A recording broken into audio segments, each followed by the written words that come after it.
decision. Magic said, I'm available. If this man wants to talk to me, I'm available. And he has been in communication with Kawhi Leonard and Kawhi Leonard's camp. He's free to do that on his own terms. The only thing, and this is a point of clarification with the league, he cannot be in the actual free agent meeting with the Lakers. So he can't be in the meeting with Jeannie Buss or whoever else she brings to that meeting, whether it's LeBron James or Rob Pelinka, Frank Vogel. But he can meet with them separately. Yeah. And my understanding is that they have been in communication as recently as this weekend. So Kawhi wanted to talk with him. Kawhi, as far as I understand, has talked with him on some level. And they're free to have those conversations. That what's interesting, if you think about that whole scenario, is if you're Kawhi Leonard and you're trying to find out, he's actively seeking information about the Los Angeles Lakers. He obviously, as Brian was mentioning earlier, placed a phone call to Kevin Durant about would he team up with him in the Los Angeles Clippers or the New York Knicks. So this is Kawhi in fact-finding mode. And for all of us who have covered Kawhi and feel like we have some sense of him, but not as much sense as we have of other players who are more expressive, and you probably did the most expansive interview anyone's done with Kawhi.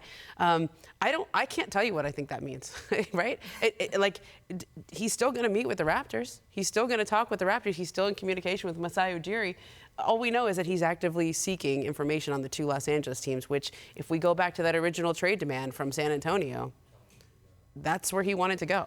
One of my questions about all of this with Magic, and I mean, look, we don't know what Magic is going to say, honestly, from hour to hour. Yeah. And I don't know which part of Magic's experience he's going to emphasize. Magic can legit, truthfully sell the Lakers. I just don't know what part he's going to talk about.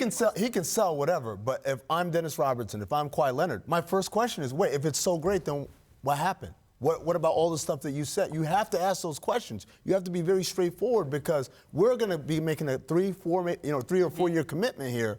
I can't get it wrong just because you changed your mind in the last couple of weeks. No, actually, they're fine. Forget about it. So these are going to be really tough questions that Magic is going to have to answer. And like you said, maybe part of it is, look, it's not great, but it's still probably the best destination for you, because he still does feel a loyalty to Jeannie, right? I think this is on Jeannie Buss to close, though.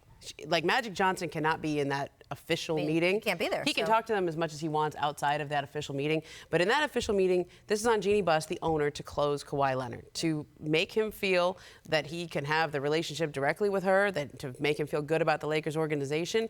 We'll see. I mean, that is the job of the owner in these meetings. Keep in mind that Kawhi has known what the Clippers have had to offer for months. They have the same coach.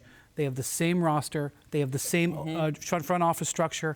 There's very little mystery there.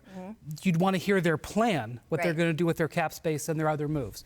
The Raptors, he was there every single day. He knows exactly what they have. He knows everything about their training staff, everything what they're going to do, load management program, or whatever. The Lakers have dramatically changed in the last month. We have a new front office structure. We have a completely new roster altogether. We have no idea what Magic's role is in the situation. They've traded away a lot of their options. We don't know what their plan is. They have cap space. So I mean, that's the other huge thing. There was a bunch, like a week ago, it was like, would he come for $23 million? I think what I think is happening right now is there's a lot of action connecting him to the Lakers, but he's got to fact find with the Lakers because he doesn't know what the facts are.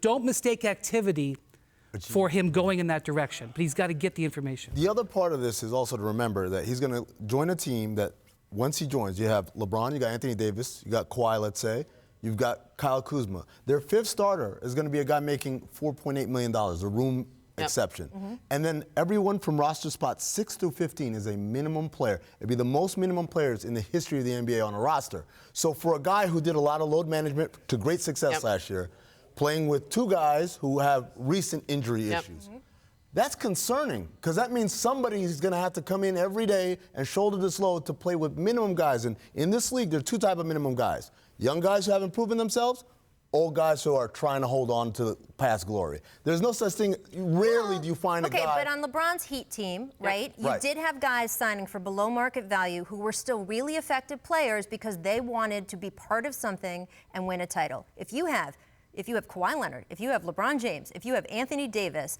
I can think of some guys around the league who are real valuable right now who might want to come for less money to be part of that. So that Heat team, right? First of all, you had Udonis Haslem, who wasn't a minimum player. You had Mike Miller, who wasn't a minimum player. You had Mario Chalmers, who wasn't a minimum player. And by the way, they went out and got those older veterans, I said, holding on to glory, and they weren't successful. The next year, Shane Battier, who's not a minimum player, Ray Allen, who's not a minimum player. Now you got a team, they were able to be competitive. I'm not saying like, oh, if you go into it with 10 minimum players on your roster, you're going to be trash. Obviously, you got LeBron, Anthony Davis, and Kawhi Leonard, you're going to be a good team. But on some level, the ultimate success, you got to have some measure of depth. You have to look at it through Kawhi's eyes. One of the things he wants to know about their training staff. The Lakers are in the midst of making changes on their training staff. To a guy like Kawhi Leonard, this is something that's just as important as who the seventh man is going to be. You know, in Toronto, he can say, I know how they work with me. Alex McKechnie knows how to work with him. In the Clippers, they have one of the best infrastructures in the whole NBA. That's what I think you really have to know when he's going to meet with Jeannie Buss. The question isn't going to be, hey, let's talk about all the trophies, because he's got his own trophies. Right. The question is going to be, what's Frank Vogel going to do? How is he going to use me? I ran the offense in Toronto. I liked it. Am I going to run the offense here?